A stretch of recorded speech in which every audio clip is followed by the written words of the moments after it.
sosok si Wayan S itu? Saya pikir begini, mengirim itu adalah bagian dari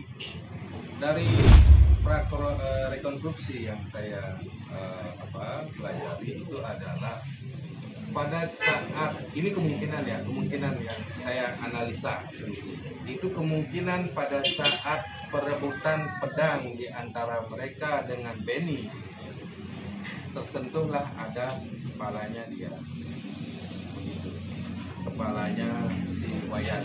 Yang jelas tidak ada senjata pada korban ini. Yang jelas korban ini datang ke kantornya dia, ke kantornya PT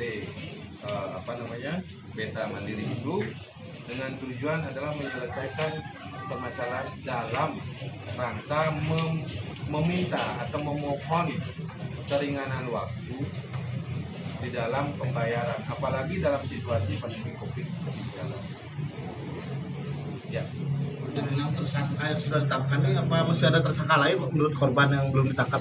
Ada penambahan 1 tersangka, satu lagi ada 7 tersangka. Siapa yang belum terbaru? Saya belum dapat namanya. Tapi itu dari 7 itu udah semua pelaku menurut korban. Masih dikembangkan. Apa korban kenalin Pak peran 7 pelaku yang sudah ditangkap tuh Pak? Nah, karena dari 7 pelaku itu beliau sangat melihat siapa pelakunya. Sudah ditetapkan juga. Nah, tetapi pelaku-pelaku yang lain kan karena situasi begitu ribut dan panik, dan almarhum juga menyelamatkan diri dan korban juga menyelamatkan diri, tentu saja para wajah-wajah ini kan tidak dikenal oleh korban. Tentu saja pengembangan itu akan masih dilakukan oleh pihak kepolisian untuk mendapatkan siapa yang ikut di dalam kejadian tersebut. Biasanya Pak, yang tadi memerintahkan untuk membunuh tuh Bung Beni itu ya? Dia yang melakukan peran pertama dari kantor itu. dari luar dia masuk ke dalam, tapi saya ditarik, dia langsung keluar. Itu barangnya sama dipakai oleh si Wayan S itu apa gimana? Bagaimana dia perintahinnya tuh waktu itu? Bung Beni yang teriak bunuh. Tetapi dalam hasil rekonstruksi, kan gitu ya, apakah mungkin parang yang sudah lepas gagangnya itu diambil dipakai untuk menghabisi nyawa? Terima kasih sudah nonton. Jangan lupa like, subscribe, dan share ya. Yang tidak ada gagangnya. Tentu saja ini menjadi sebuah penelitian. Itu ini pegang Wayan S tuh, Iya, pedang itu. mungkin itu, tetapi masih di dalam pengembangan. Tetapi menurut saya, analisa saya juga, kekuatan daripada pedang yang dipakai yang tidak mempunyai gagang itu tidak mempunyai kekuatan. Karena apa? Otomatis yang memegang pedang pasti tangannya terluka. Kan begitu. Begitu aja ya. Benny itu yang keluar membawa barang. Menurut Bapak waktu kejadian itu apa yang menyebabkan memantik situasi di situ sehingga ada ya menembakkan pedang itu, parang itu. Nah, terus yang kedua terhadap korban sendiri yang disampaikan korban ke Bapak, sebetulnya permasalahan apa terhadap motor yang ditarik itu, apakah dia telat membayar atau ditambahin ada permasalahan pribadi kok sampai Kalau masalah pribadi nggak ada saya, itu masalah unit aja nggak bayar gitu. Karena PPKM itu juga dia maksa mau narik, itu bukan milik saya juga, maunya kan saya biar pemiliknya aja biar ketemu. Makanya saya mau menyelesaikan masalah ke kantor itu dengan tujuan biar ada pengajuan khusus, biar ada yang pemilik ini biar ketemu. Jelas dia ingin mau narik, maksa aja mau narik unit itu. Adik saya mau nanya masalah surat pengadilan kan, usaha pengadilan, tetap dia tak ngerti apa surat. Kayaknya dia mau mancing emosi. Pas saya mau ngerekam itu dah api saya ditarik, langsung ini keluar si Bedi, langsung adik saya menghukum si Cu. Langsung saya loncat. langsung dia mau lepas saya ataupun parang gitu. Adik saya udah saya pas kena udah itu aja saya. Jadi sepeda motor itu milik almarhum, Milik si Dodi temannya. temannya Saya kan dipinjam. iya dipinjam. Mobil korban tuh kena tebasnya di rumahnya Beni atau di TKP tempat ditemukan bunuh? Saat itu saya ada luar. Saya tahu pas lari.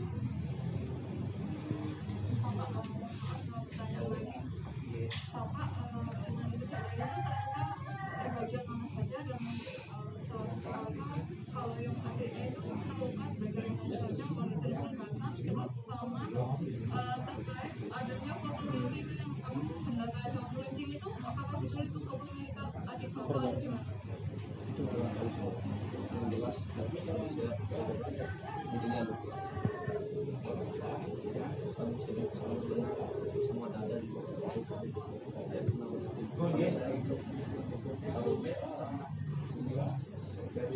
Masih bersama di belakang. Kalau di kepala itu luka robek karena benda tajam atau Kaca kembali dengan kaca.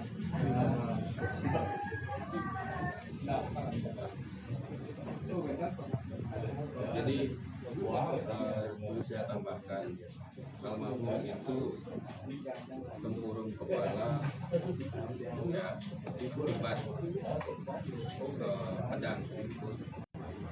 Ada di tangan kiri itu hampir putus, tulang juga putus dan urat nadinya putus. Yang di lengan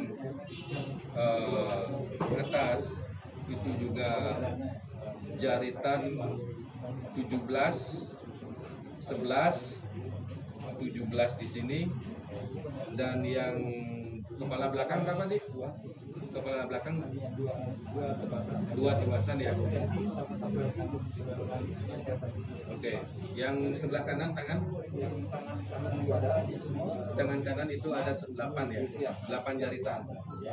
Sudah gitu di kaki bekas benturan benda tumpul itu lebam, dan di dada juga ada kena benda tumpul juga yang memungkinkan membuat sesak gitu. Makanya keterangan daripada korban itu pada saat lari daripada TKP pertama, almarhum dalam keadaan sempoyong dan sepertinya sudah tidak kuat, makanya naik ke mobil pickup tersebut, dan kemungkinan di situ juga dihajar.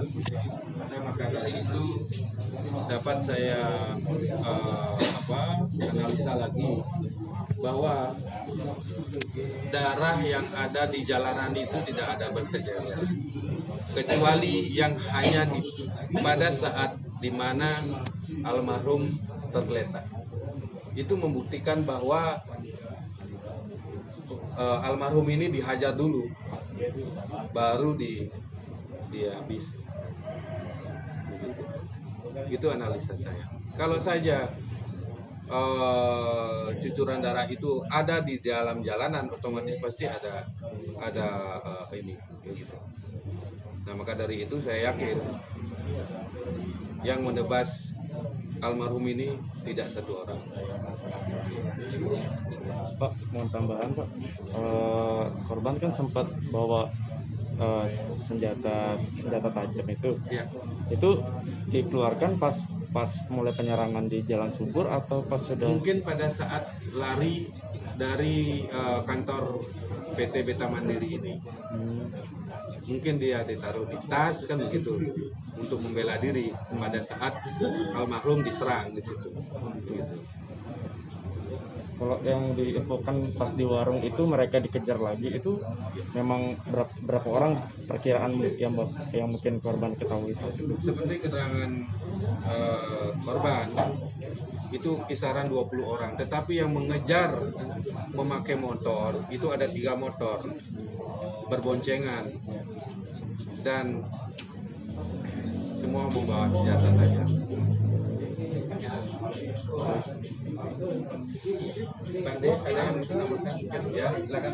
Cukup ya. Ada yang Mungkin buat penegasan Pak, mungkin buat para pelaku selanjutnya setelah ini apakah benar-benar berhukum berat atau gimana Pak Madio?